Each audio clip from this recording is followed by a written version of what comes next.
200 yards of open ground, 9 German machine gun positions firing in overlapping arcs of death. A 21-year-old man from the dockyards of East London stands at the edge of that killing zone holding a weapon that weighs 22 pounds. His hands do not shake. He has done this before in training and dreams, in the small hours when sleep refuses to come. But never like this. Never with everything on the line. The weapon in his hands is a Bren gun. Serial number partially worn, but still visible beneath layers of use and care. What he does not know yet, what he cannot know in this moment of terrible clarity, is that this particular gun has already survived one war. It was left on a beach in France 5 years ago, picked up by German soldiers who recognized quality when they saw it used by them for 3 years, then recaptured and returned to British hands. It has crossed Europe twice. It has served both sides of this war, and in 90 seconds, it will make history. But we are getting ahead of ourselves, because to understand why a young man would run towards certain death, to understand why the enemy loved this weapon so much, they printed manuals in German and issued it to their own troops to understand why this story matters. 79 years later, we need to go back. Back to before the war. Back to when Britain realized with growing horror that they were about to fight the next war with the last war's weapons. This is the story of the Bren gun, and the man who proved that in the right hands, even one weapon can change the outcome of a battle. If you want to hear stories like this, stories that honor the men who fought and the tools they trusted with their lives, hit that subscribe button. Because what you're about to hear is not just history, it's a lesson about precision, about courage, and about why excellence matters more than volume of fire. His name was Thomas Peck Hunter, born April 16, 1923 in Hackney, a working-class neighborhood in East London, where the smell of the Thames mixed with coal smoke and the sound of industry never stopped. His father worked the docks loading and unloading the cargo ships that kept the empire running. Hard work, honest work, the kind that left your hands calloused and your back aching, but let you sleep at night knowing you had earned your wage. Young Tommy, as everyone called him then, did not follow his father to the docks. He apprenticed as a machinist at a shipyard, learning the trade that would one day save his life and the lives of the men who fought beside him. His father taught him the first lesson on a Sunday afternoon, both of them in the workshop behind their small house, the autumn light slanting through dirty windows. "Tommy," his father said, holding up a micrometer, "if a tool is going to be trusted with a man's livelihood, you need to know it like you know your own hands. Every measurement, every tolerance, because 1 millimeter off and the shaft doesn't turn. The engine doesn't run, the ship doesn't sail, and men don't get paid." Tommy learned. He learned to measure to the 10th of a millimeter. He learned that precision was not about perfection, but about consistency. He learned that tools did not fail. People failed to understand their tools. And he learned, though he did not know it yet, the patience that would later keep him alive when other men panicked. 1941. Tommy was 18. London was burning. The Blitz had turned night into day, with the glow of fires turned day into nightmare, with the wail of air raid sirens. His street had been hit twice. The Johnsons 3 doors down lost their youngest daughter. The butcher shop on the corner was now a crater filled with rainwater and rubble. Tommy volunteered for the Royal Marines. His mother cried. His father shook his hand, said nothing, but held on a moment longer than usual. Tommy reported to the recruiting station on a Tuesday morning in March, joined a line of young men who all looked too thin, too young, too eager for what was coming. The recruiter asked him his trade. "Machinist," Tommy said. "Good hands then. You'll need them." He passed his physical, signed his papers. 4 weeks later, he was on a train to Scotland, to the commando training course that would break him down and build him back into something harder. The instructors were men who had survived Dunkirk, Norway, the early disasters. They trained their recruits like they expected most of them to die because they did expect it. Statistics did not lie. But Tommy did not break. When they ran him through the Highlands until his lungs burned and his legs turned to lead, he thought about his father's workshop, about measuring the same shaft 20 times to get it right. When they put him through the firing range and screamed in his ear while he tried to aim, he thought about the patience required to thread a bolt when your hands ached and your eyes blurred with fatigue. He was good with his hands. He would be good with weapons. They tested him on the Lee Enfield rifle. He scored marksman. They tested him on the Sten gun, that cheap, ugly submachine gun that looked like it had been assembled from scrap metal, because it basically had been. He learned to clear jams to work around its temperamental nature. And then in week 8, they introduced him to the Bren. The instructor, a sergeant with a scar across his jaw and eyes that had seen too much, set the weapon on the table. 22 pounds of machined steel wood and purpose. This, the sergeant said, is the best light machine gun in the world. The Germans know it.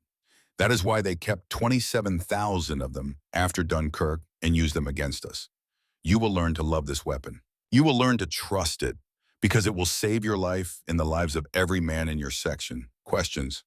Tommy raised his hand. Yes, Hunter. Why did we leave 27,000 of them at Dunkirk, Sergeant? The room went quiet. The sergeant's face darkened. Because we were running for our goddamn lives, Hunter.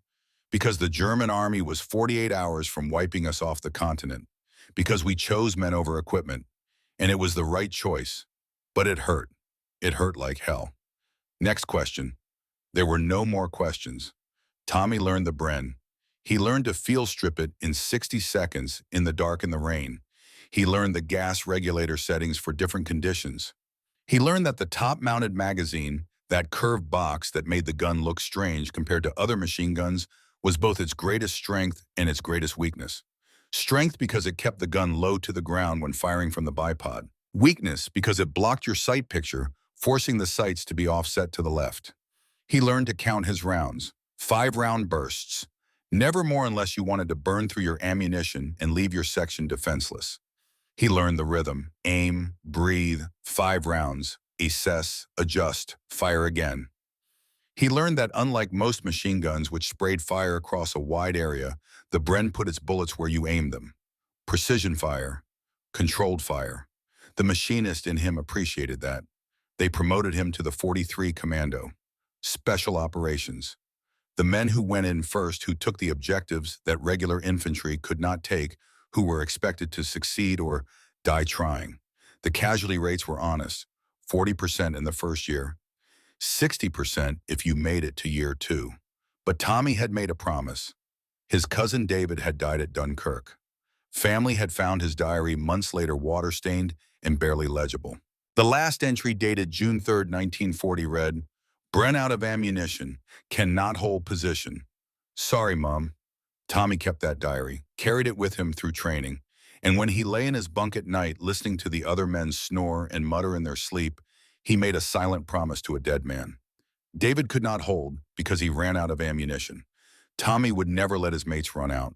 He would carry extra magazines. He would make every round count. He would keep the Bren running no matter what. It was a small promise, a private promise, the kind that no one would ever know about or care about except the men whose lives it would save. But promises made to the dead have a weight to them. They shape you in ways you do not expect. And Thomas Peck Hunter, 21 years old machinist's apprentice, Royal Marine Commando, was about to discover just how much weight one promise could carry. He did not know that in 4 years he would run 200 yards through hell with a Bren gun and save an entire section. He did not know that the weapon in his hands would become legend. He did not know that his name would be read aloud at Buckingham Palace, or that his mother would receive a medal she would have traded in an instant to have her son back. All he knew in that moment in Scotland in 1941 was that he had a tool to learn and a promise to keep. The rest would come soon enough. September 1st, 1939. Germany invaded Poland. Britain honored its treaty.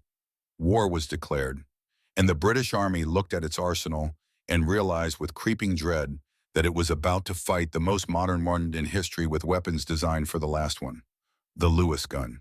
30 pounds empty with that distinctive circular pan magazine mounted on top like some sort of industrial pastry. It had served well in the trenches of the Great War, but it was complicated, expensive to manufacture, and slow to reload. The pan magazine held 47 rounds, but changing it in combat meant exposing yourself while you fumbled with the mechanism. And there was no quick barrel change. Fire too long and the barrel overheated. Fire too long after that and the gun jammed, or worse, the barrel warped. The Vickers gun. Water-cooled heavy, requiring a crew of 3 to operate effectively. Excellent for defensive positions where you could set it up and pour fire into an enemy advance. Absolutely useless for mobile warfare for rapid advances for the kind of lightning warfare everyone knew was coming. The Vickers belonged to the era of trenches and barbed wire. That era was over.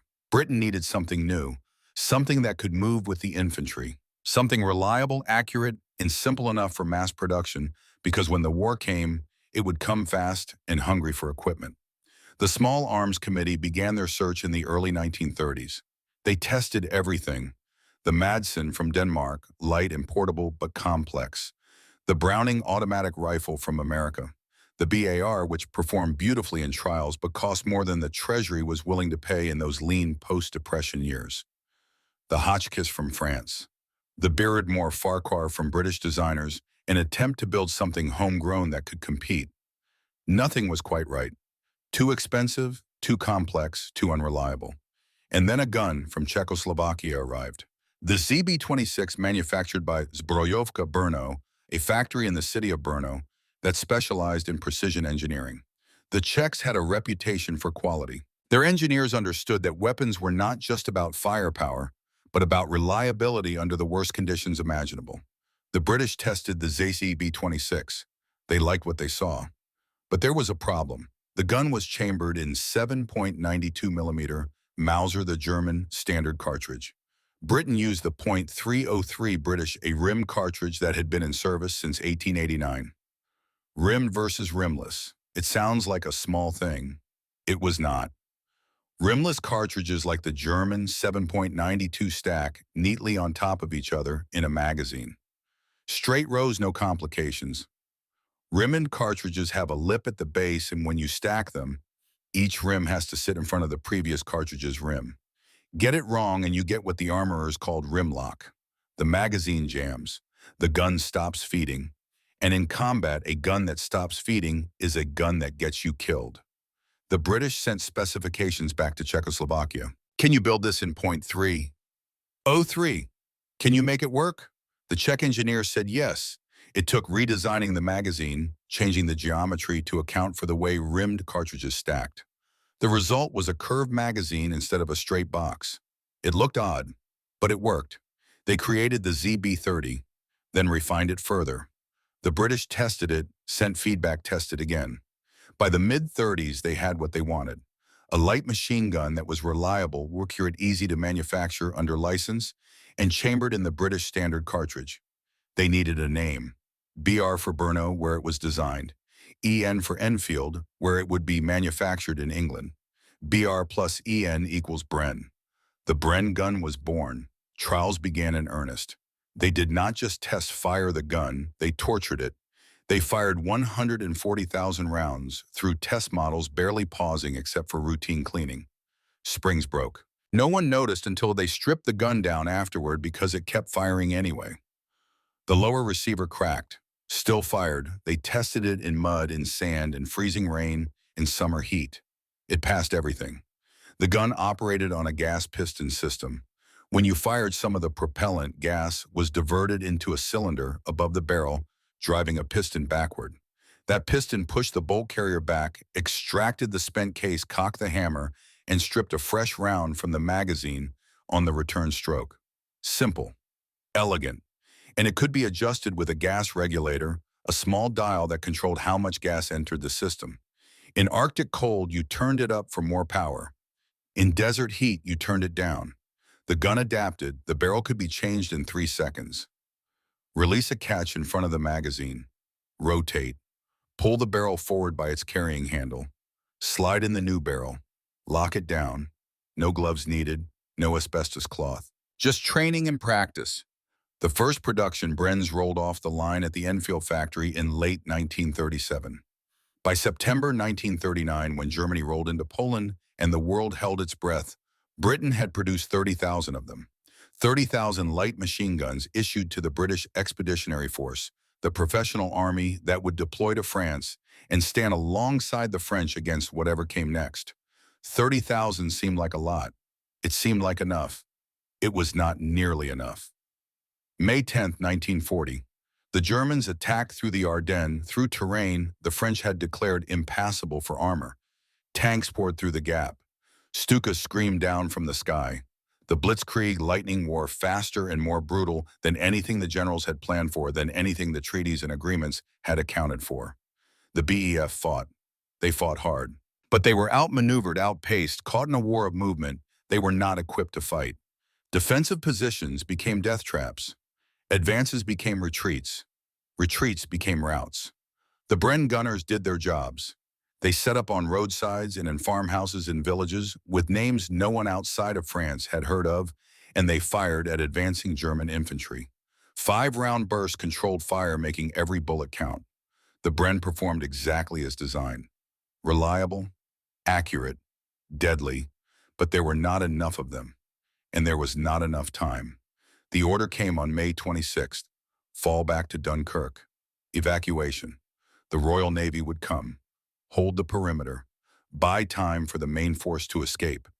At Castle, 30 miles from the beaches, British battalions were given a simple order: hold until relieved or destroyed. They understood what that meant. Relieved was not coming. They were the sacrifice, the men who would die so that others could live. They faced elite German troops, veterans of Poland hungry for victory. The fight was brutal and close. House to house, street to street.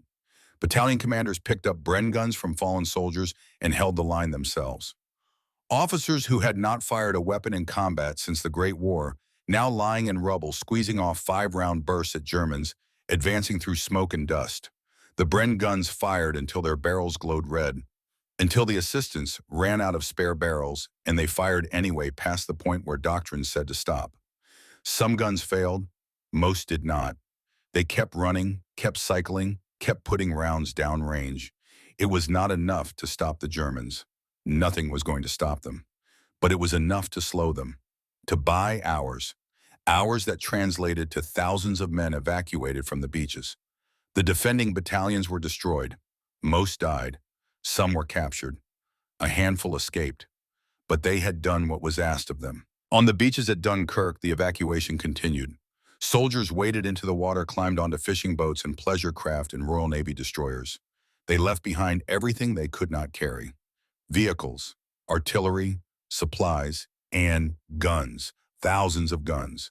Soldiers were told to disable their weapons before boarding, smash the receivers, throw the firing pins into the sea, render them useless to the enemy.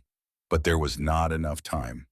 The German advance was too fast, the evacuation too desperate. Many Bren guns were simply dropped in the sand or thrown into the shallow water. Still functional, still loaded, still ready to fire. 338,000 men were saved from Dunkirk. The greatest evacuation in military history. A miracle, they called it. But out of 30,000 Bren guns that had gone to France, only 2,000 came back. 27,000 Brens were left on the continent. 27,000 of the best light machine guns in the world now in enemy hands. Britain returned home battered and shocked. The invasion of the British mainland seemed imminent. The army had saved its men but lost its equipment. Factories went into overdrive. Emergency production plans were activated. The Garage Hands gun program began developing simplified weapons that could be mass-produced by small workshops across the country. That program gave birth to the Sten gun, the ugly, cheap submachine gun that cost £2.50 to manufacture and looked like something assembled in a garden shed, because sometimes it was. Bren production ramped up. Simplified models, the Mark I Star, cutting cost by 25%. Tens of thousands rolled off the lines, destined for North Africa, for the Far East, for wherever Britain was still fighting. But across the Channel, German soldiers were picking up British Bren guns, brushing off the sand, and discovering something interesting. They were better than the MG-34s they had been issued. Wehrmacht ordnance officers tested the captured weapons. They measured rate of fire accuracy, reliability. They compared them to the German standard, the MG-34, a beautiful piece of engineering that was precise, effective, and temperamental. The MG-34 did not like dirt. It did not like sand. It required careful maintenance and cleaning. The Bren did not care. You could drag it through mud and it fired. You could leave it in the rain and it fired. You could fire it until the barrel glowed, change the barrel, and keep going. And the accuracy. German reports noted that the Bren could place 5 rounds into a 10-centimeter circle at 100 meters. Consistent, repeatable. The MG-34 could not match that. Its higher rate of fire, 1,200 rounds per minute, compared to the Bren's 500, created more dispersion. Spray versus precision. The Wehrmacht made a decision. They would keep the captured Brens. They would issue them. They would print manuals in German. The Bren was designated Leichtes Maschinengewehr, 138 light machine gun, 138 English origin. The little E in parentheses denoted captured equipment. MG 138E manuals were distributed to occupation troops in France, Belgium, and the Netherlands, to coastal defense units, to anti-partisan formations in Eastern Europe. 27,000 Bren guns, now serving the enemy, now being used against the very soldiers who had left them behind. The irony was bitter. The Czechoslovak factory that designed the original ZB-26 was in German-occupied territory. The Germans were already producing the ZB-26 in 7.92mm Mauser for Wehrmacht use. Now they had the British version too. Three nations, Czechoslovakia designing Britain manufacturing, Germany capturing all, using variants of the same gun to kill each other. But Britain was not finished. Production continued. New guns replaced old losses. And soldiers and training young men like Thomas Peck Hunter learned the weapon that had betrayed nothing at Dunkirk except the men who had no choice but to leave it behind. The Bren was still the best light machine gun in the world. Both sides knew it, and in the deserts of North Africa, it was about to prove exactly why. North Africa, 1942, a place where the sun did not just shine, it punished. Temperatures climbed past 50 degrees Celsius by midday, turning metal too hot to touch, with bare hands turning the inside of tanks into ovens that cooked men alive. At night, the temperature plummeted toward freezing, leaving soldiers shivering in the same foxholes where they had baked hours before. The sand got into everything: eyes, ears, mouths. Rifle actions, magazine springs, the working parts of every weapon the British Army had brought to this godforsaken theater. The Lewis gun, already obsolete, jammed constantly. The Thompson submachine gun, beloved in movies and feared by gangsters, turned into a paperweight after a single sandstorm. Even the venerable Lee Enfield rifle required constant cleaning, constant maintenance, constant attention just to keep functioning. The Bren kept working, not just working, thriving. The gas regulator that had seemed like a minor feature back in England became crucial here. Turn it down for the heat, preventing excess gas pressure from battering the action. Turn it up at night when the cold made the metal contract and the tolerances tighten. The Bren adapted. It did not complain. It did not fail. British soldiers began to notice something else. Something the designers back at Enfield probably had not fully appreciated. Something that had been lost in all the technical specifications and trial reports. In the desert, where visibility extended for miles, where you could see your enemy clearly, at 400, 500, 600 yards, accuracy mattered more than volume of fire. And the Bren was accurate, frighteningly accurate. Sergeant William Morrison was the first man in his company to understand what that meant. 32 years old, from a village outside Edinburgh that most people had never heard of. Before the war, he had worked as a gamekeeper on a highland estate, culling deer, managing the grouse populations, keeping the land in balance. He understood ballistics the way other men understood engines or carpentry. Windage, bullet drop, the way a rifle barrel heated and changed its point of impact. He had been issued a Bren when his unit deployed to Egypt. Standard doctrine was to use it for suppressive fire. Pour rounds into an area, keep the enemy's heads down while your riflemen maneuvered. Spray and pray, essentially, though no sergeant would ever admit to praying in front of his men. Morrison tried something different. They were on patrol, 8 men in 2 vehicles scouting ahead of the main column. The kind of mission where you hope to see nothing and return with nothing to report. But hope was not a strategy, and the Afrika Korps did not care about your preferences. They spotted the German position at dawn. A machine gun nest dug into a low rise covering the main track. An MG-42, probably, though at this distance it was hard to tell. 600 yards out, maybe a bit less. The section commander, a lieutenant fresh from officer training, who still believed battles could be won by following the manual, wanted to call in mortar support. Morrison suggested an alternative. "Sir," he said, keeping his voice neutral, respectful, the tone of a man making a suggestion rather than questioning orders, "let me try the Bren." The lieutenant looked at him like he had suggested throwing rocks. Suppressive fire at 600 yards, waste of ammunition, Sergeant. Not suppressive, sir. Precision. That got the lieutenant's attention. You did not use the words precision and machine gun in the same sentence. Machine guns were for area targets, for making large amounts of noise and forcing the enemy to keep their heads down. Precision was for rifles, for snipers, for careful aimed shots. Morrison set up the Bren, adjusted the bipod legs until the gun sat level, checked the gas regulator, setting 2 standard for these temperatures, loaded a magazine with 28 rounds instead of 30. He had learned that trick early.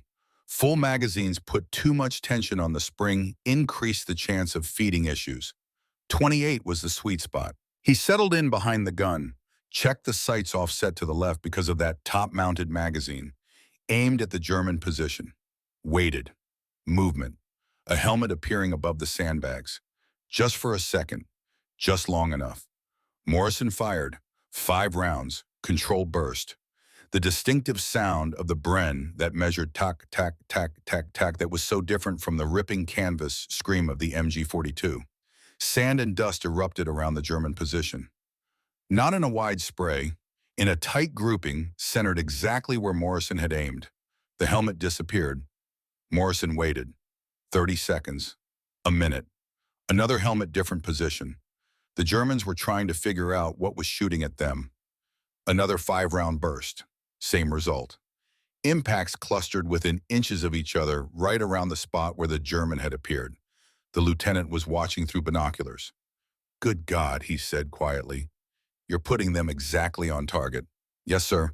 The Bren will do that if you let it." They waited 10 more minutes. No movement from the German position. Either the crew had been hit or they were too frightened to show themselves. Either way, the section could advance. They found the German MG-42 position abandoned. 2 empty shell casings. The gun itself was gone, carried away when the crew retreated. But there were boot prints in the sand, the marks of men running, and a discarded helmet with 2 bullet holes punched through it at angles that suggested the wearer had not been wearing it at the time. Close. Very close. The lieutenant looked at Morrison with new respect. "How many rounds did you fire, Sergeant?" 10, sir. 2 bursts of 5. 10 rounds to neutralize an enemy position at 600 yards. That is 1/10 the ammunition we would have used calling in mortars, and we did not have to wait for fire support. Morrison said nothing. He was already cleaning the Bren, checking for sand in the action, making sure everything was ready for the next time. But word spread. The sergeants talk to each other the way sergeants always do. The men who actually fight the wars, who keep the armies running while the officers plan and the generals strategize. They talked about Morrison's shot, about what the Bren could do in the right hands. And when Thomas Peck Hunter arrived in North Africa with 43 Commando in late 1942, Morrison was the first person to notice something special about the young corporal from London. They met in a supply depot outside Tobruk. Morrison was drawing ammunition. Hunter was turning in a requisition for spare barrels. They got to talking the way soldiers do, the small exchanges that build into conversations, that build into friendships, forged under conditions that make normal life impossible. Morrison mentioned his experiments with precision Bren fire. Hunter's eyes lit up. "I have been wondering about that," Hunter said. "The gun is mechanically capable of that kind of accuracy. Gas piston operates in a straight line, no lateral movement to throw off the sight picture. Top-mounted magazine keeps the center of gravity stable. The bipod is well designed. I could never understand why we train to use it like a water hose when it is built like a precision instrument." Morrison studied the younger man. 20 years old, though he looked younger. Thin the way everyone in theater was thin after months of tinned rations and hard living. But his hands were steady and his eyes were sharp. "You understand machines," Morrison said. It was not a question. "I was a machinist's apprentice before the war. My father taught me that tools are only as good as the men using them, and men are only as good as their understanding of the tools." Morrison made a decision. "Come with me," he said. "I want to show you something." They found an empty stretch of desert far enough from camp and that they would not draw attention. Morrison set up as Bren walked Hunter through his technique. The breathing, the sight picture, the way you squeezed the trigger, not pulled at the same smooth pressure you would use on a precision rifle. Then he had Hunter try. Hunter's first burst went wide.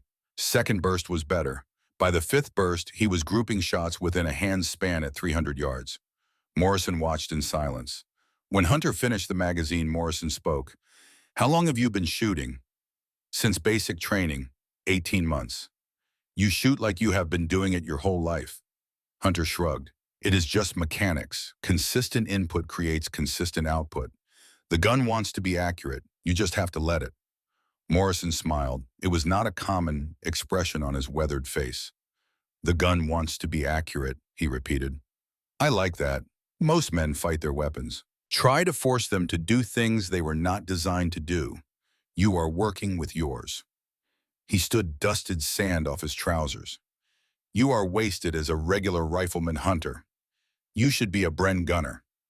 "My section already has a gunner." "Then I will talk to your section commander, because I have been doing this for 3 years and I have seen maybe 5 men who understand weapons the way you do. The war needs you behind a Bren, not a rifle." 2 weeks later, Hunter was reassigned, assistant Bren gunner in Morrison's section. The previous assistant had taken shrapnel to the leg, nothing life-threatening, but enough to send him back to hospital in Cairo and eventually to England. Hunter inherited his position, his spare barrel, and the 6 magazines that came with the job. He inherited something else too, a philosophy, a way of thinking about the weapon that transformed it from a tool into an extension of the shooter's intent. Morrison taught him everything, not just the mechanics, which Hunter already understood better than most, but the tactics, the patience, the discipline that separated a good gunner from a great one. "Count your rounds," Morrison said. "Always. Every trigger pull, you should know exactly how many rounds you have left in the magazine. Because the worst sound in combat is a click when you expected a bang." Hunter learned to count. 1, 2, 3, 4, 5. Burst, assess, adjust if needed. Fire again. The rhythm became automatic, unconscious, the way breathing becomes unconscious once you stop thinking about it. Load your magazines to 27 or 28 rounds, never 30. Hunter understood. Spring tension, reliability. The same principle that made a machinist leave tolerance in a shaft space for thermal expansion and contraction. When you load the magazine check each round, the rim needs to sit in front of the previous round's rim, not behind it. Rim lock will get you killed. Hunter checked. Every round, every magazine. It became ritual, the small ceremonies that keep soldiers sane when everything else is chaos. Barrel changes. You are trained to change after 10 magazines. That is 300 rounds at 30 per magazine, 270 to 280, the way we actually load them. That is the doctrine. But doctrine is written for average conditions. You need to know your specific gun. Hunter learned his gun. He learned that his particular Bren serial number T45877 started to lose accuracy around 250 rounds. Not jammed, not failed, just stopped grouping as tightly. So he changed the barrel after 9 magazines, not 10. Wrap your spare barrel in wet cloth when you can. Keeps it cooler, makes the swap faster because you are not just replacing a hot barrel with an ambient one. Every second counts. Hunter wrapped his barrels. He carried 12 magazines instead of the standard 6 scrounging extras from supply sergeants and men who did not appreciate what they had. 336 rounds at 28 per magazine, enough for sustained engagement without running dry. But most importantly, Morrison taught him the philosophy that would define Hunter's war. The Bren is not a machine gun the way the Germans use machine guns. The MG42 is a saw. It cuts down everything in an area. Intimidation through volume. The Bren is a scalpel. You make precise cuts. You suppress specific threats. You make the enemy afraid to look up, not because they hear noise, but because they know if they show themselves, you will hit them. Hunter absorbed this. He practiced. In the empty hours between patrols, between engagements, between the moments when the war actually required him to kill people, he practiced. Dry firing, sight picture, breathing, the small repetitions that build skill. By January 1943, Hunter was no longer the assistant gunner. The primary gunner had been promoted and transferred. Hunter inherited the position. Morrison's section became Hunter's section in all but name. The section commander, a young lieutenant who understood that competence mattered more than rank, gave Hunter freedom to operate. And then came Hellfire Pass.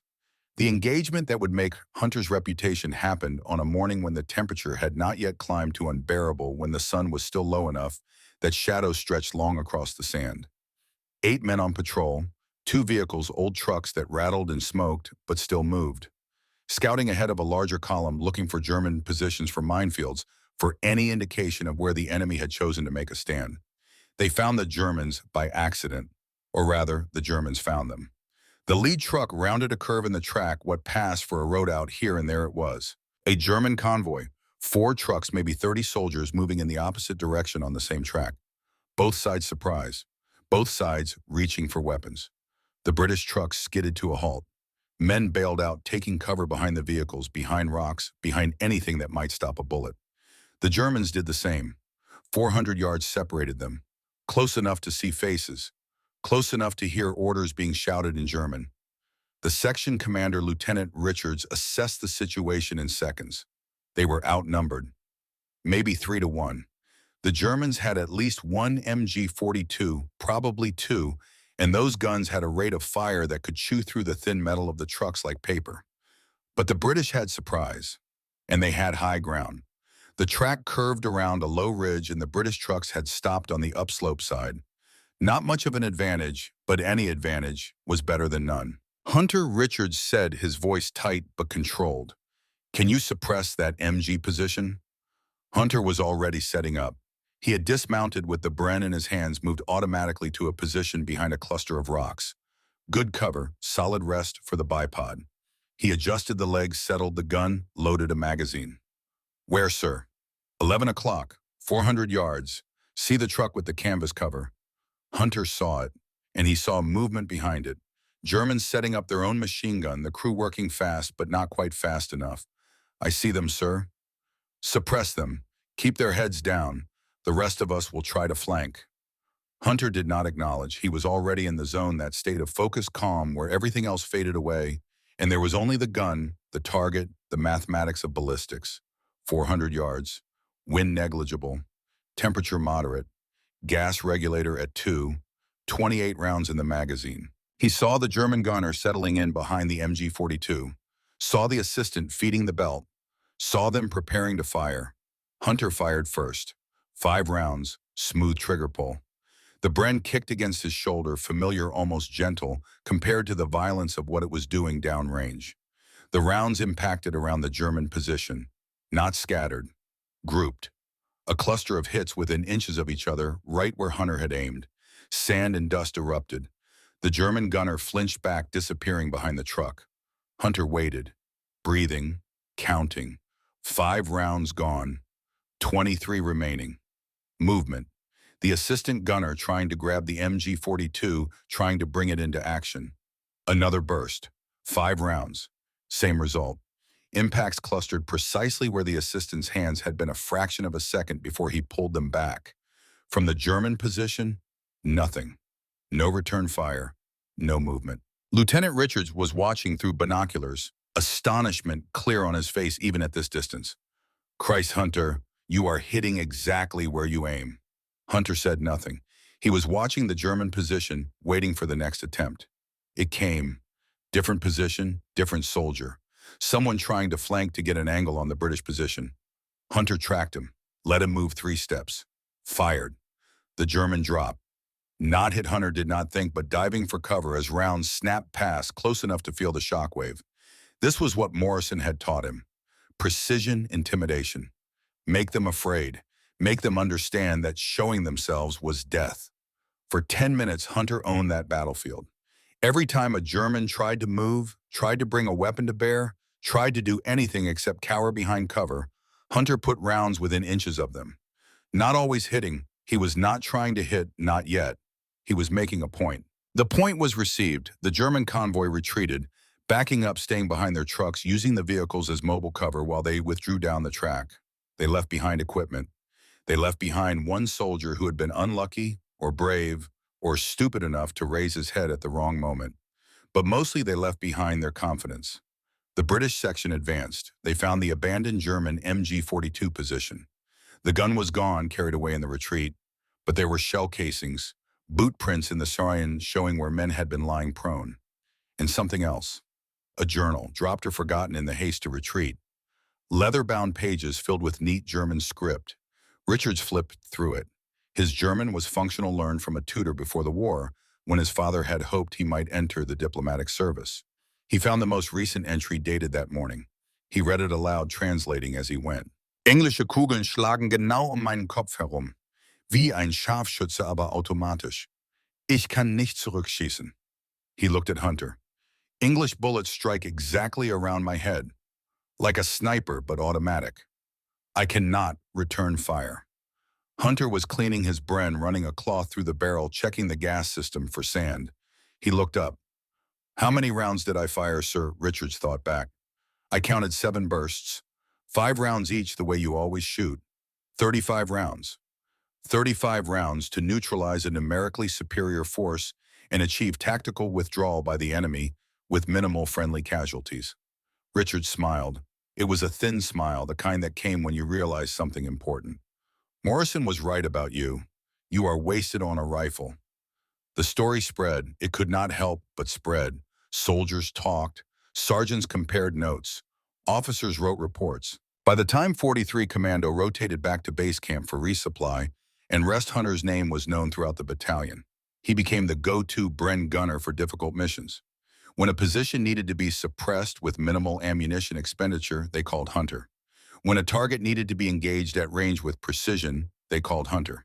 When someone needed to teach new gunners how to actually use the Bren instead of just spray fire and hope, they called Hunter. He did not seek the attention, did not want it really. He was doing his job. The job he had promised his dead cousin he would do. Keep the gun running, make every round count, keep his mates alive. But the attention came anyway. By the time the North Africa campaign ended and the Allies prepared for the invasion of Sicily, Hunter had been in 17 major engagements. His section, the 8 men who fought alongside him, had taken 0 casualties. Not wounded, not killed.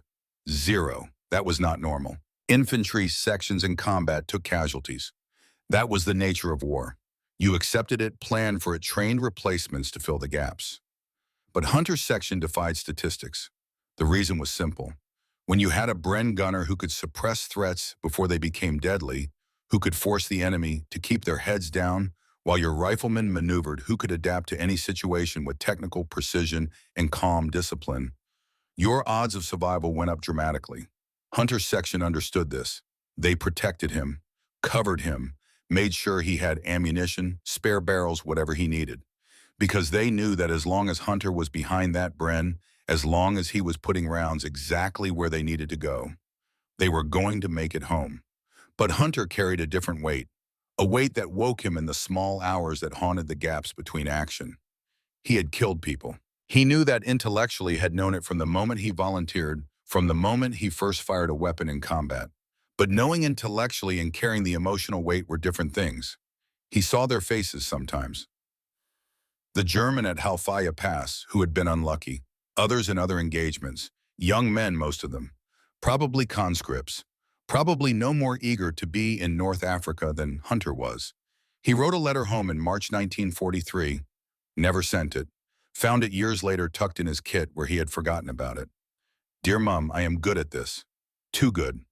I can put 5 rounds into a space smaller than my hand at distances where other men cannot even see the target clearly. I have killed 17 men that I know of, probably more that I do not. Does that make me a monster? Morrison says I am keeping my mates alive. That is all that matters. I want to believe him. But I wonder what you would think if you knew. I wonder what Dad would think.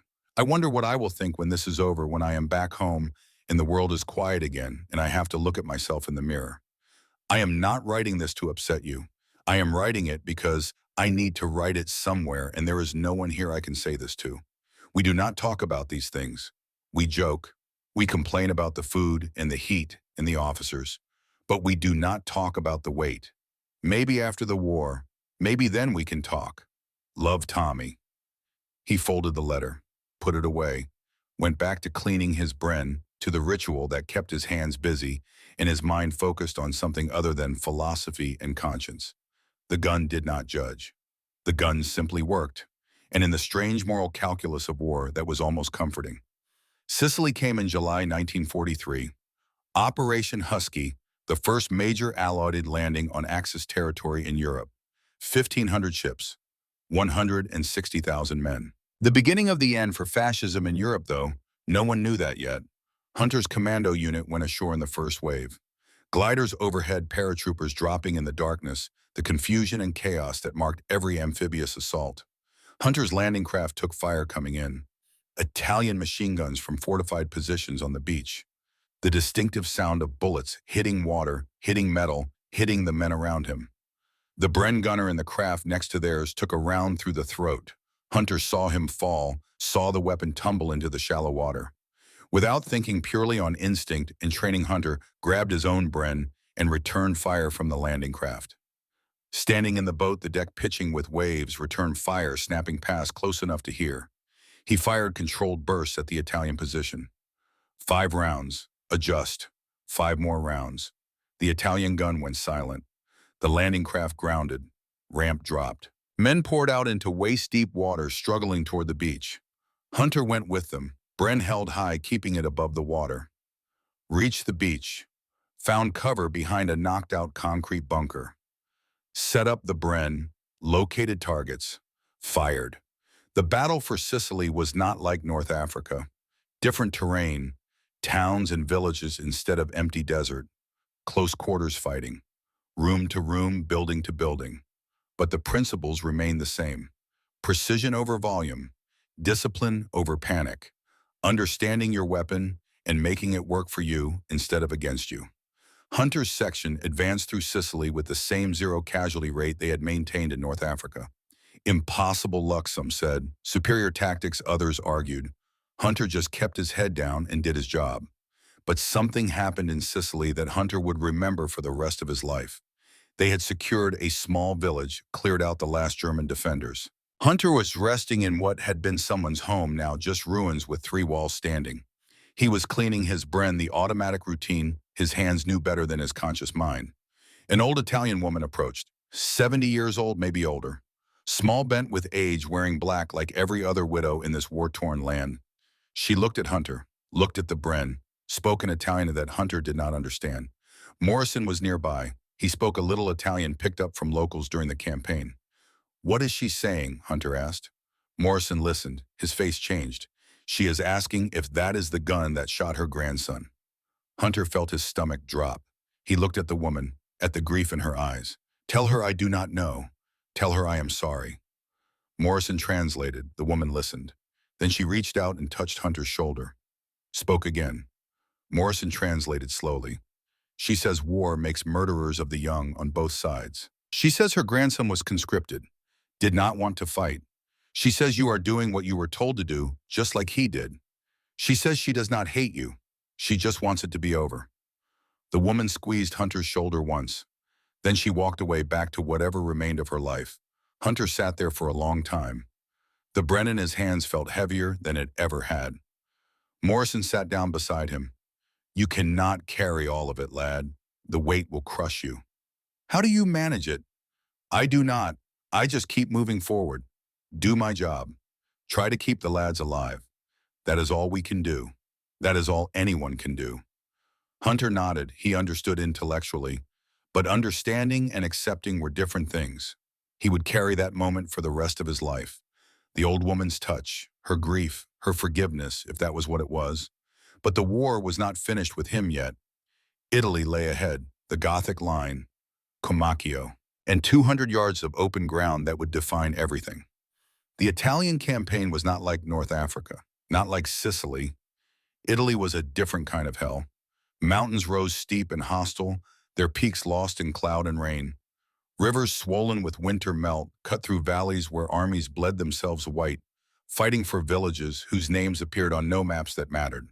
The Gothic line, that massive system of German fortifications stretching across the Italian peninsula, turned every advance into a calculated butchery of men and material. 43 commandos spent the winter of 1944 in those mountains, fighting in conditions that made the desert seem almost pleasant in retrospect. At least in the desert, you could see your enemy. In the Italian mountains, you fought ghosts. Germans appearing from fog, disappearing into it. Mortars falling from nowhere. machine guns concealed in positions that took hours to locate and seconds to die assaulting. Hunter turned 21 in April 1944. His section gave him an extra tin of beef and a tot of rum someone had been saving. They sang a verse of Happy Birthday in voices hoarse from cold and shouting orders. It was the best celebration any of them could manage. Morrison, now a company sergeant major, had been transferred to a different unit. Before he left, he found Hunter cleaning his Bren in a ruined farmhouse that served as their temporary shelter. "You have come a long way from that first day in Tobruk," Morrison said. Hunter looked up. Morrison looked older. They all did. The mountains aged you faster than the desert. "I had a good teacher. You had the talent. I just showed you how to use it." Morrison paused. "Keep the lads alive, Hunter. That is all that matters now. Keep them alive and get yourself home when this is over." They shook hands. Morrison left. Hunter never saw him again. Heard later that Morrison had taken shrapnel in the leg during the push toward Bologna. Survived. Sent home to Scotland. One of the lucky ones. Hunter's section changed composition over those months. Men were wounded, sent to hospital, returned to different units. New men arrived raw from training, looking at veterans like Hunter with a mixture of awe and hope. Hope that his reputation for keeping his section alive was real. Hope that it would extend to them. Hunter did his best. Taught them what Morrison had taught him. How to use the Bren as a precision instrument. How to count rounds. How to read terrain and find firing positions that gave advantage without exposure. How to stay calm when every instinct screamed to panic. Some learned quickly, some learned slowly, some never got the chance to learn at all. By February 1945, of the original 8 men who had fought with Hunter in North Africa, only 3 remained. Hunter, his assistant gunner, Private Davies, a quiet Welshman who never spoke unless spoken to, but could change a Bren barrel in less than 2 seconds, and Corporal Webb, who had been promoted from rifleman after showing an uncanny ability to spot German positions before they opened fire. The rest had been replaced. Not killed, not all of them. Wounded mostly. A shattered leg here. A sucking chest wound there. Burns from a flamethrower. The 1,000 ways that war found to break human bodies without quite managing to kill them. Hunter's section still had the lowest casualty rate in the company, but that was cold comfort when you were attending funerals or writing letters to families of men you had fought beside. March 1945. The end was coming. Everyone could feel it. Germany was collapsing. The Soviets were in Berlin. The Americans and British were across the Rhine.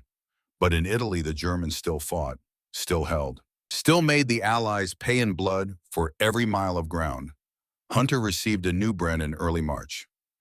His old one, T-45877, had finally given up after 3 years and countless rounds. The barrel was shot out beyond replacement. The receiver was cracked. The gas system was held together with improvised parts and prayers. He turned it into the armor with something like sadness. That gun had kept him alive, had kept his section alive. It deserved a better end than being melted down for scrap. The new Bren came from stores. Hunter examined it in the weak sunlight outside the supply tent. Standard Mark I. Serial number K26494. He field stripped it, checked every component, loaded a magazine, and dry fired to test the trigger pull. Something caught his eye. Markings on the receiver, faint but visible. Letters stamped into the metal. MG138E. Hunter stared. His German was poor, but he knew what that meant. Leichtes Maschinengewehr 138 Englischer Herkunft. Light machine gun, 138 English origin. This was one of the Brens left at Dunkirk. One of the 27,000 that had been captured, used by German forces, then recaptured somewhere in the long grinding advance up the Italian peninsula. This gun had served both sides, had been carried by British soldiers in France, abandoned in the chaos of evacuation, picked up by German infantry, used for 3 or 4 years, then taken back by British or American forces and returned to British stores. It had been to hell and back, just like Hunter. He cleaned it thoroughly, oiled every moving part, loaded his magazines, 28 rounds each, 12 magazines total, 336 rounds. The gun felt right in his hands. Balanced, ready. 2 weeks later, orders came down. Operation Roast, the final push to break the Gothic line at Lake Comacchio. The briefing was short and to the point. 43 Commando would assault German positions north of the lake. Intelligence reported heavy fortifications, multiple machine gun nests, mortars, artillery support. Expected casualties were estimated at 40 to 50%. Those were the kinds of numbers that made experienced soldiers check their wills and write last letters home. Hunter did both. The will was simple. Everything he owned, which was not much, would go to his mother. The letter was harder. He sat in his tent the night before the assault, April 1st, 1945, and tried to find words that would not sound melodramatic or false. "Dear Mom," he began. He stared at the paper for a long time. "If you are reading this, it means I did not make it home. I'm sorry. I know you wanted me to be safe. I wanted that too. But this is the job. This is what I signed up for. I want you to know that I was not afraid. That is not exactly true. I was afraid every day. But I did not let the fear stop me from doing what needed to be done. Dad taught me that. Remember when I was learning the trade and I was afraid of making a mistake that would ruin an expensive piece? He told me that fear is natural. What matters is what you do despite the fear. I did my best, Mom. I kept my mates alive. I used the skills Dad taught me about precision and patience. I like to think he would be proud of that. The lads here are good sorts. Private Davies, you would like him. Quiet, steady, reminds me a bit of Uncle George. And Corporal Webb, he is always making jokes even when everything is terrible. They will look after each other when this is over. Tell Dad I remembered everything he taught me. About tools, about precision, about doing the job right even when you are tired and it would be easier to cut corners. It kept me alive longer than it might have otherwise. I love you, Mom. Look after yourself. Do not cry too much. I did what I came here to do. Your son, Tommy." He folded the letter, put it in an envelope with his mother's address, left it with the quartermaster along with his will and the few personal effects he had accumulated. Then he checked his Bren one more time, cleaned it again though it was already clean, loaded his magazines, counted his rounds, the familiar ritual that kept his hands busy and his mind focused. Davies found him in the pre-dawn darkness of April 2nd. "Cannot sleep either," Davies asked. "No point trying, we move in an hour." They sat in silence for a while. Around them the camp was waking up, men checking weapons, sergeants moving between tents, the quiet, purposeful activity that preceded every assault. "Hunter," Davies said finally, "if it goes bad today, it will not. But if it does, I want you to know, I have fought in 6 sections since I joined up.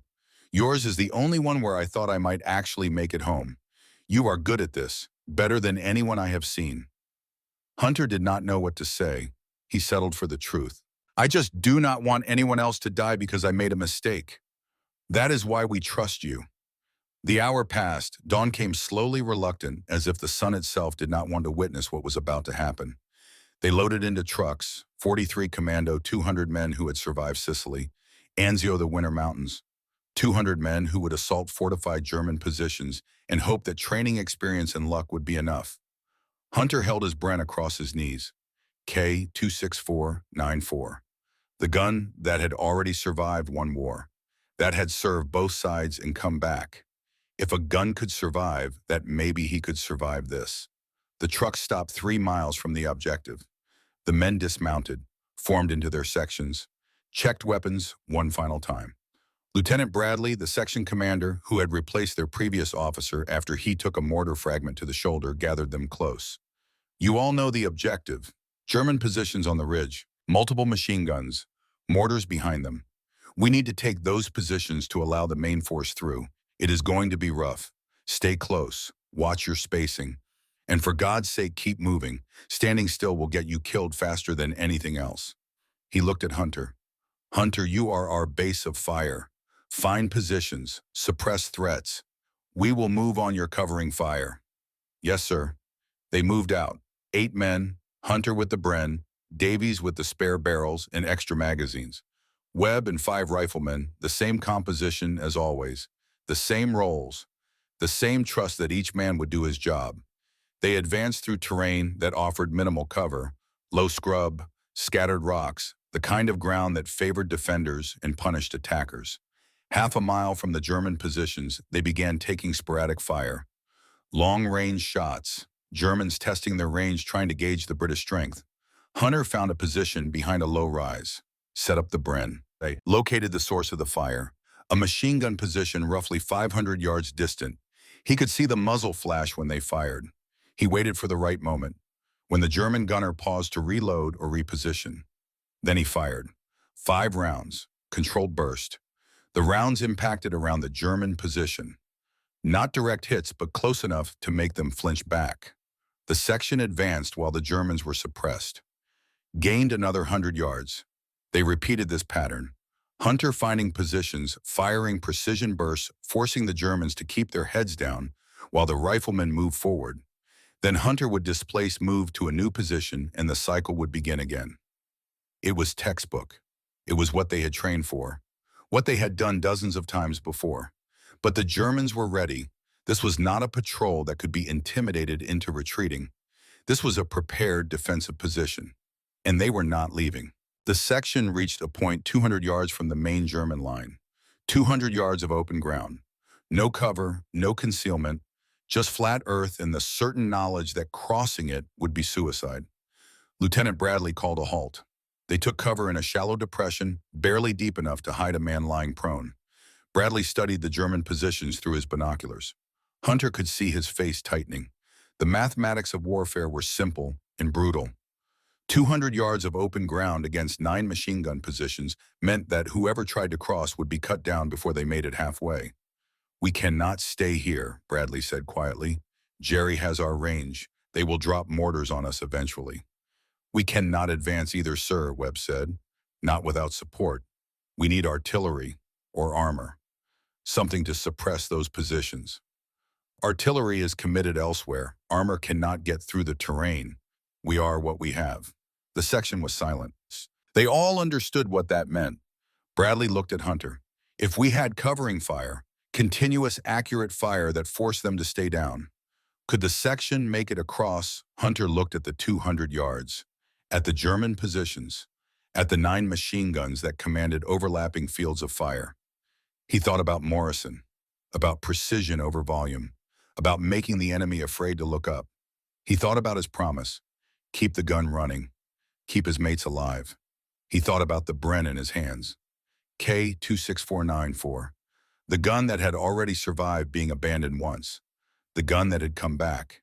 He thought about the Italian grandmother in Sicily, her grief, her forgiveness, her understanding that they were all just young men doing what they were told.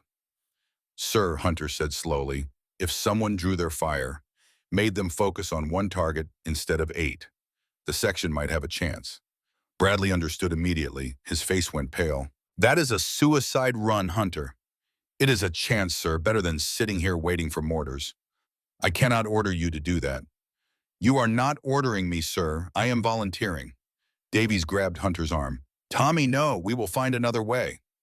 Hunter looked at his friend, at the man who had fought beside him through Africa, Sicily, the Italian mountains, who had changed barrels under fire, who had carried ammunition when his own rifle would have been more useful, who had trusted Hunter to keep him alive.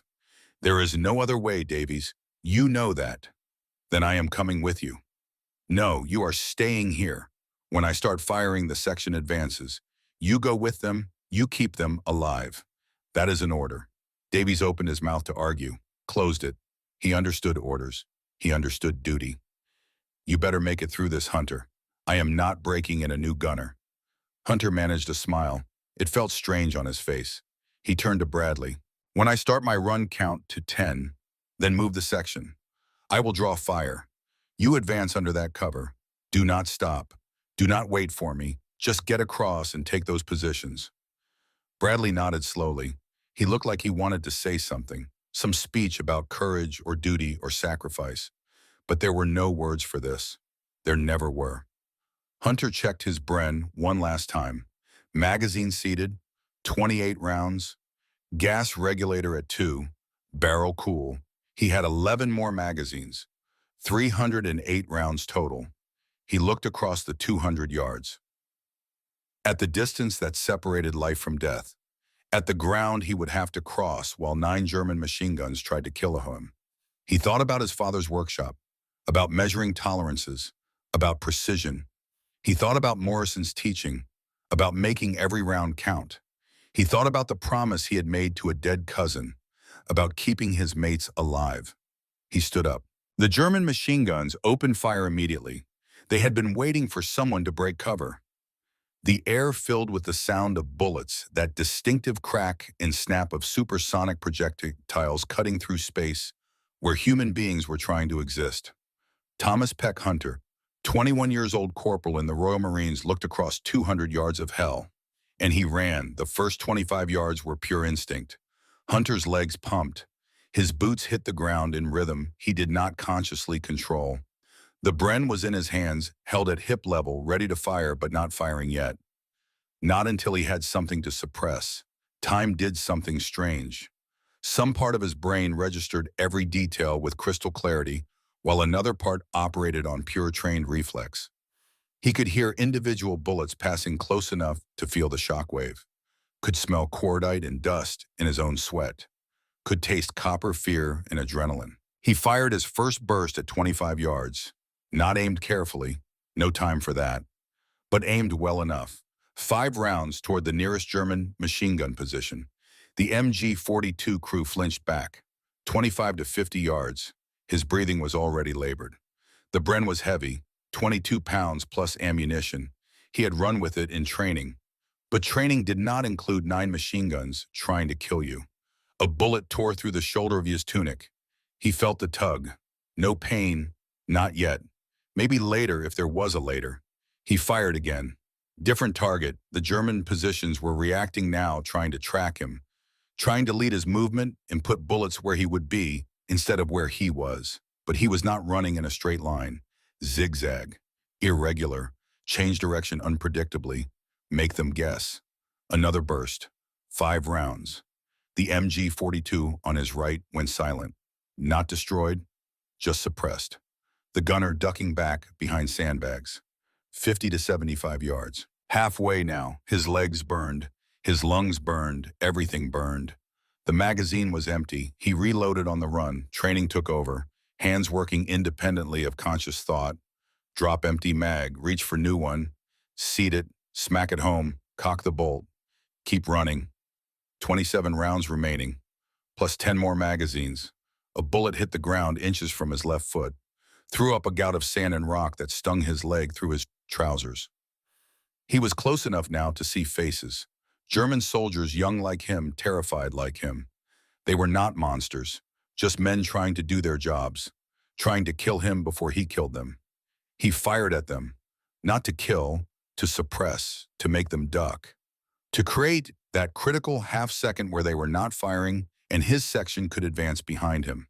Because that was the point, not his survival, the section's survival. Davies and Webb and the others. They were moving now. He could hear Bradley shouting orders, could hear British rifles firing. They were using the confusion the distraction Hunter was creating. It was working. 75 to 100 yards. His vision was starting to narrow, not from wounds, from exertion, from the body's attempt to manage resources when everything was being pushed past limits. Another magazine, empty, another reload. His 8th magazine. He was burning through ammunition faster than planned. But there was no plan anymore, just action and reaction, just survival and objective. A German soldier stood up, rifle raised, aimed at Hunter. Hunter fired first, not a burst. Single shots, 2 rounds, center mass. The German fell. Hunter felt nothing. No satisfaction, no guilt.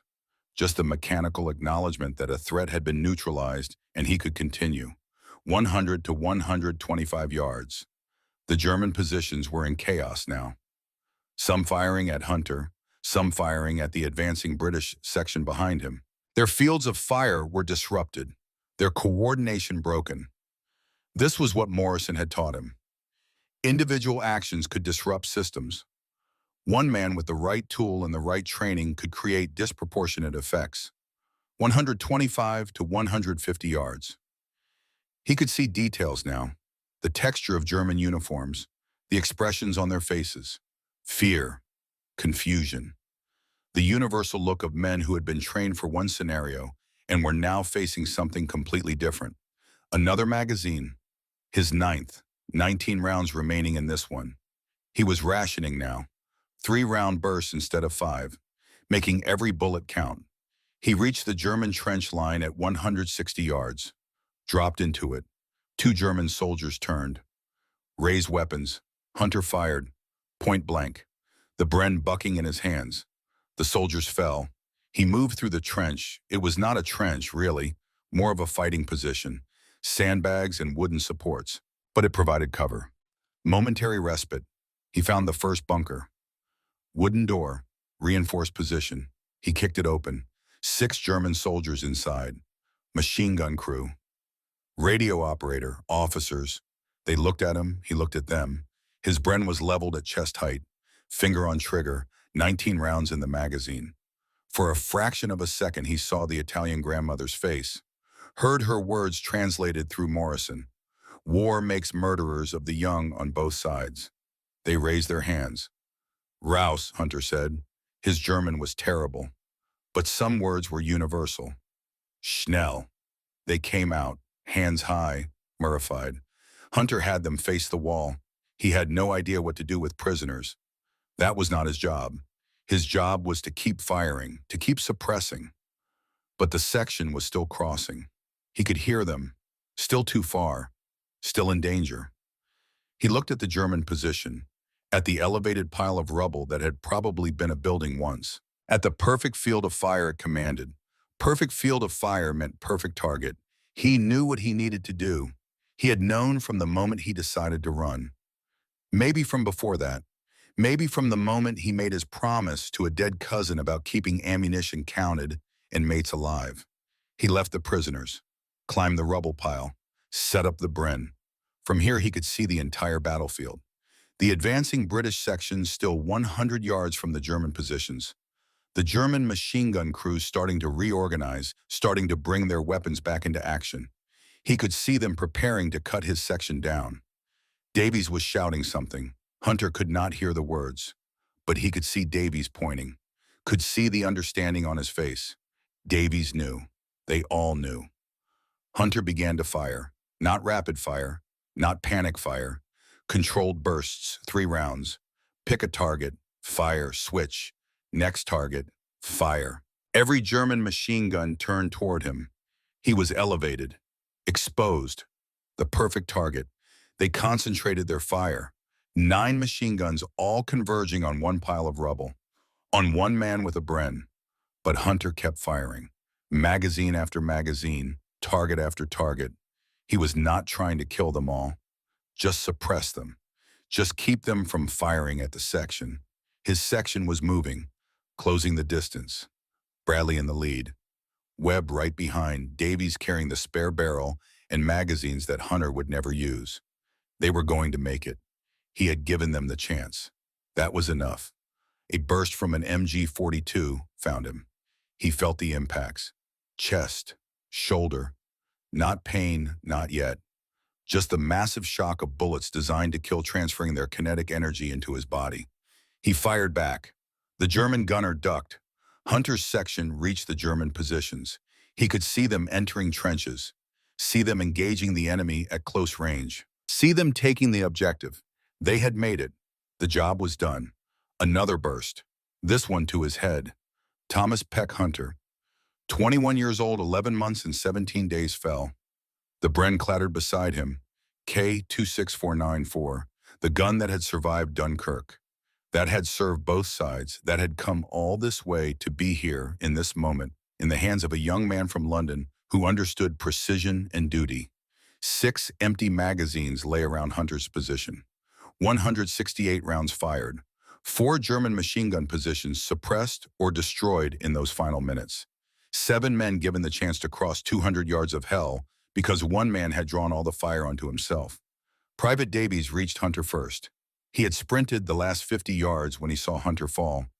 The medic was right behind him, but there was nothing to be done. Davies knew that before he checked for a pulse. Some wounds are beyond healing. Davies sat beside his friend, his section commander, the man who had kept them alive through 2 years of war. He did not cry. There was no time for that. The fight was not over. Germans were surrendering, but some were still resisting. He picked up Hunter's Bren. It was still warm, still functional. The barrel was glowing red, but it had not failed. Davies carried it with him through the rest of the battle, through the mopping up, through the taking of prisoners, through the securing of the objective that Hunter had died to give them. When it was over, when the firing had stopped and the casualty counts were being tallied, Davies cleaned the Bren, oiled it, checked every component. The gun had not failed. It had done exactly what it was designed to do, just like the man who had carried it. The Victoria Cross citation was read at Buckingham Palace on the 18th of June, 1945. The war in Europe had been over for 6 weeks. The war in the Pacific would end 2 months later. The King has been graciously pleased to approve the award of the Victoria Cross to number PL/OE 109199 Corporal Thomas Peck, Hunter Corps of Royal Marines, for most conspicuous gallantry and devotion to duty. On the 2nd of April, 1945, during an attack by 43 Royal Marine Commando on a strongly defended enemy position north of Lake Kamakyo, Corporal Hunter's troop came under devastating machine gun fire from 9 German positions, commanding 200 yards of open ground. Realizing that the only hope of success lay in silencing these weapons, Corporal Hunter, on his own initiative and without orders, left his position of relative safety and advanced alone across the open ground, firing his Bren gun from the hip. Although subjected to intense fire from all sides, Corporal Hunter succeeded in reaching the enemy positions, where he killed 2 of the enemy and captured 6. He then climbed onto an exposed pile of rubble and, using his Bren gun with devastating effect, engaged the remaining enemy positions. Although fully exposed to concentrated fire from the enemy, Corporal Hunter maintained his position, allowing his troop to advance across the open ground without casualty. Corporal Hunter was killed by enemy fire while still engaging multiple enemy positions. His action resulted in the successful capture of the objective and undoubtedly saved the lives of many of his comrades. His gallantry and devotion to duty were of the highest order. Annie Hunter received the medal from King George VI. She was a small woman, worn by work and worry and the loss of her only son. The king spoke to her quietly. The words were private, but witnesses said she held the medal in both hands and wept. She never remarried, never had other children. She kept the medal in a wooden box on her mantelpiece, along with Tommy's last letter and a photograph of him in uniform holding his Bren, looking younger than 21 and older than the world had any right to make a man. She lived until 1978. When she died, the medal passed to the Imperial War Museum, along with Hunter's service records and the letter he had written the night before his final battle. But Hunter's story did not end with his death. In some ways, it had only just begun. The Bren gun continued its service. The weapon that had proved itself in desert and mountain, in the hands of both sides, continued to prove itself in the wars that followed. Korea 1950 to 53. British and Commonwealth forces deployed with Bren guns in the .303 caliber.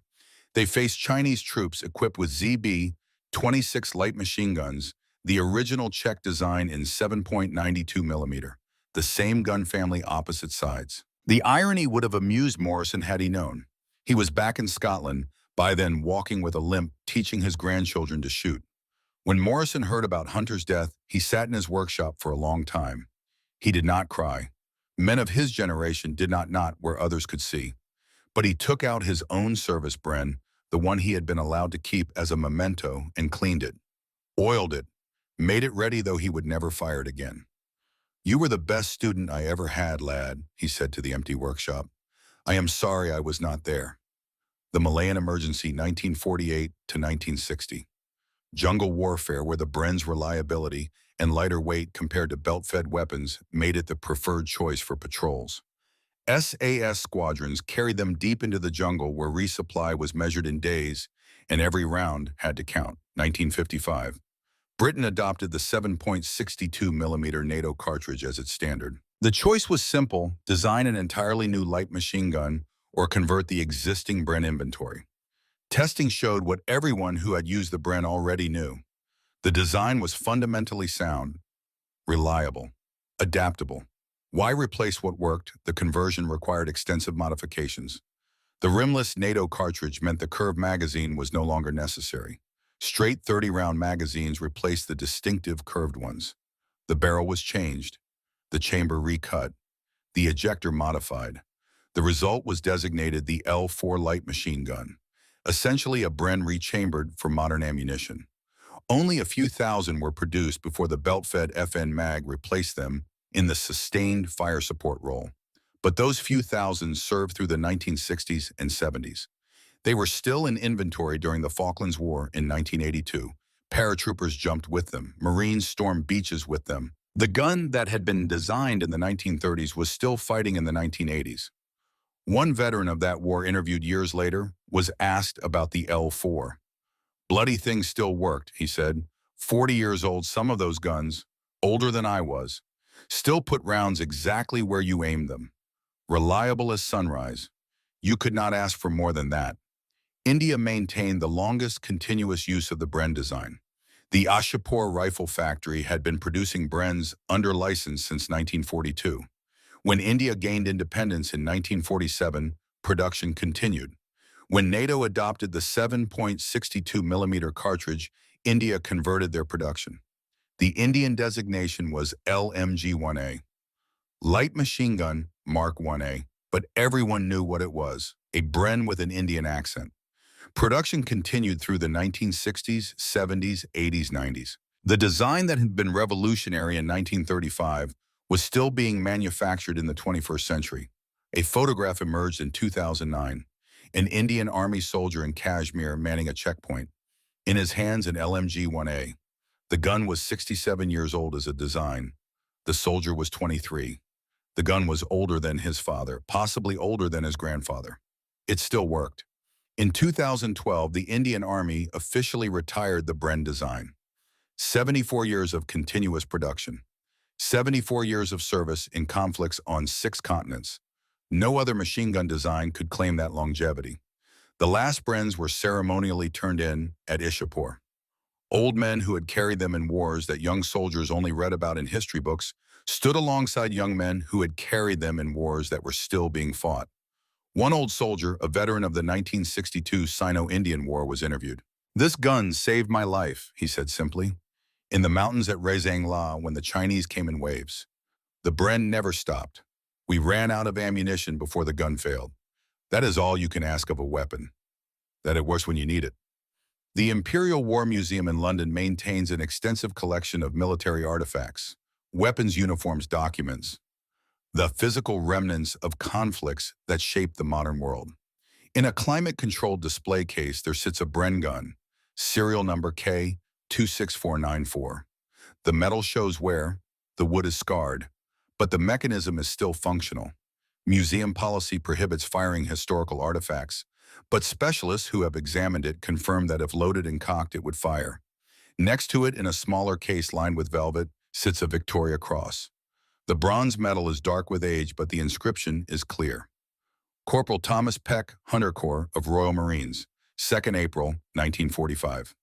The placard beside the displays tells the story in brief clinical terms. The action at Kamakyo, the 200 yards, the sacrifice that saved 7 men. But it does not tell the whole story. It cannot tell about a young man learning precision from his father in a workshop in London. Cannot tell about promises made to dead cousins. Cannot tell about Morrison teaching patience in the desert, or about the Italian grandmother's forgiveness, or about the weight that kept Hunter awake in the small hours. It cannot tell about Davies cleaning that Bren after the battle, crying while he oiled metal that was still warm from firing. Cannot tell about Annie Hunter holding her son's medal and wishing she could trade it for one more day, one more hour, one more minute with the boy she had raised. History gives us facts, dates, serial numbers, casualty figures, but it struggles with the human weight of those facts. In 2015, a metal detectorist working the beaches near Dunkirk found a Bren magazine buried in sand, rusted, empty.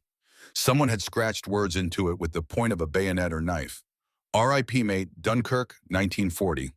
A soldier's last message before evacuation. Carved into the magazine of the weapon he was forced to leave behind. The magazine is now in the Dunkirk 1940 Museum.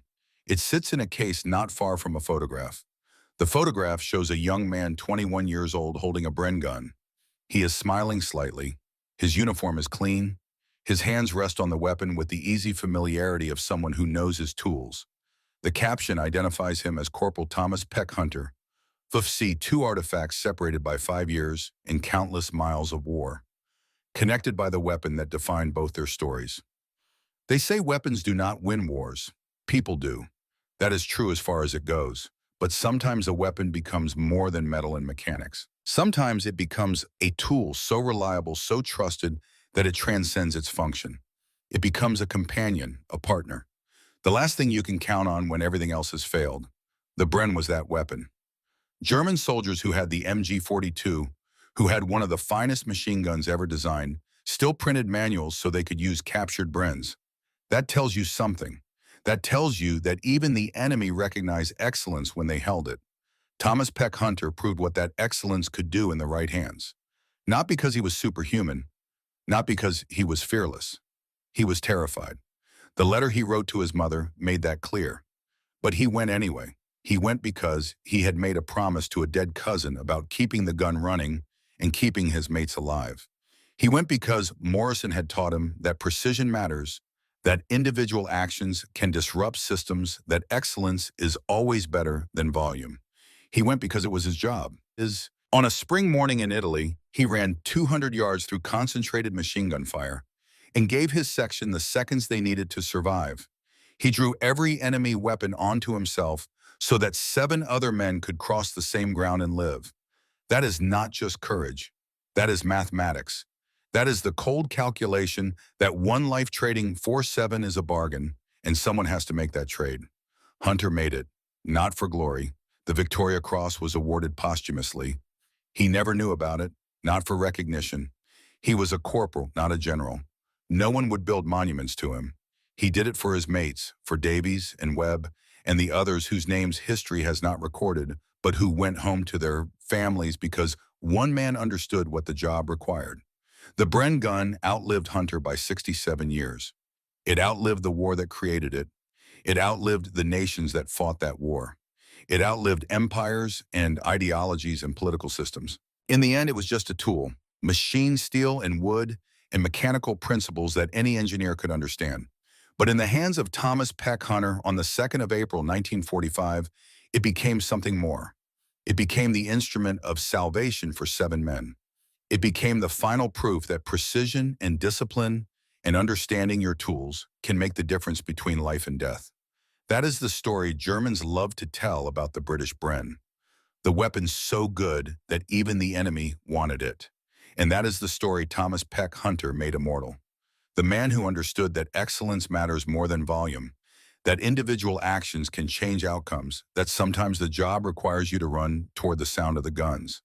He was 21 years old, a machinist's son from East London, and he showed the world what courage looks like when it is married to skilled discipline and an absolute refusal to let your mates down. The gun is in a museum now, silent, static, a relic of a war that ended 79 years ago.